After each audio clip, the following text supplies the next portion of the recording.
যখন ওই and situation যখন চলে এসেছিল তখন হার্টবিট থেমে যাওয়ার মতো অবস্থা হয়ে গিয়েছিল যে আজকের জয়টা আমাদের খুব প্রয়োজন ছিল। এত দূর থেকে আসছি, প্রত্যাশা নিয়ে আসছি, প্রত্যাশাটা পূরণ হলেই ডেফিনেটলি ভালো লাগছে।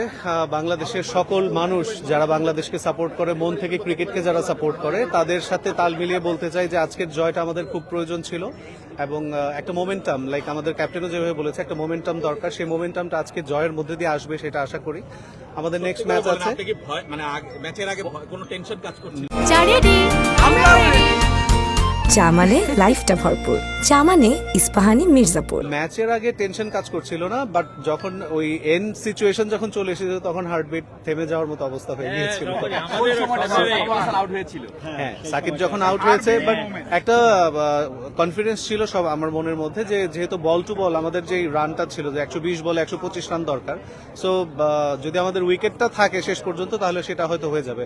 Wicket was not easy actually, সেটা শ্রীলঙ্কাকেও ব্যাটিং এ দেখা গিয়েছে, আমাদেরটাও সেই একই প্রবলেমে পড়েছি আমরা। বাট আমার মনে হয় যে এই জয়টা দরকার ছিল প্লেয়ারদের মানসিকভাবে বুস্ট আপ হওয়ার জন্য।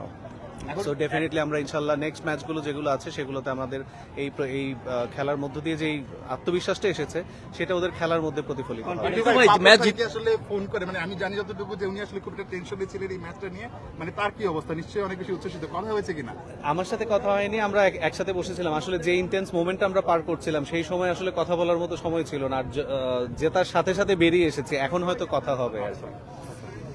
বাংলাদেশ জিতেছে, সহজ ম্যাচ কঠিন করে জিতেছে, কিন্তু তারপরে টপ অর্ডার ব্যাটারদের নিয়ে আসলে কি বলবেন? আরেকটু সতর্ক থাকা উচিত কিনা?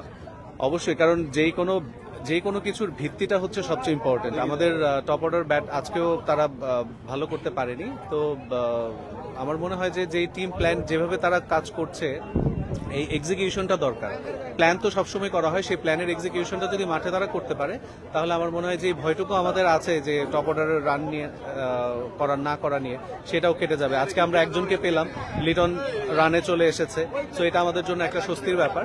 এখন সৌম্য, তামিম, ওরা যারা আছে ওরাও যদি ওই সিগনিফিকেন্টলি তাদের যেই ডেলিভারিটা দেওয়ার জায়গা সেটা যদি তারা দিতে পারে তাহলে আমাদের টিমটা যেই মাপের টিম বলে আমরা সবসময় এক্সপেক্ট করি সেই জায়গায় আমরা টিমকে পাবো।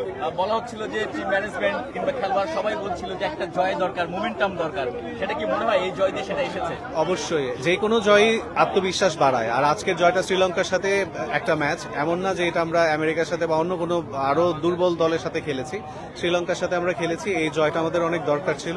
এই জয়টা অবশ্যই আত্মবিশ্বাস বাড়াবে এবং পরবর্তী ম্যাচে সেটার প্রতিফলন ইনশাল্লাহ আমরা দেখতে পাবো। আমরা এখানে রাকিবুল ভাইকে পেয়েছি, রাকিবুলের সাথে একটু কথা বলি। রাকিবুল ভাই, একটু বিডিকিক টাইমে আপনাকে একটু যুক্ত করতে চাই। কেমন লাগলো আসলে ম্যাচটা? খুব ভালো লাগলো। এত দূর থেকে আসছি, এত টাকা খরচ করে আসছি, প্রত্যাশা নিয়ে আসছি, প্রত্যাশাটা পূরণ হলেই। তবে এই প্রত্যাশাটা আইসিং অন দ্য কেক হতে পারতো যদি শেষের দিকে যে হারিগিরি না করতাম বা ওরকম একটু যদি নিজেদেরকে সংযম রাখতাম আমরা, তাহলে এটা আমরা 2 উইকেট না, হয়তো আমরা 5 উইকেটও জিততে পারতাম এই ম্যাচটা। টপ অর্ডার ব্যাটসম্যানরা আপনি দেখেন, সাকিব আল হাসান, সৌম্য সরকার এবং আরো একজন, they are not performing their expected. তাদের কাছে যে প্রত্যাশাটা হচ্ছে না। But all said and done, this will give a big impetus আমাদের টিমের উপরে আগামী ম্যাচগুলো খেলার জন্য।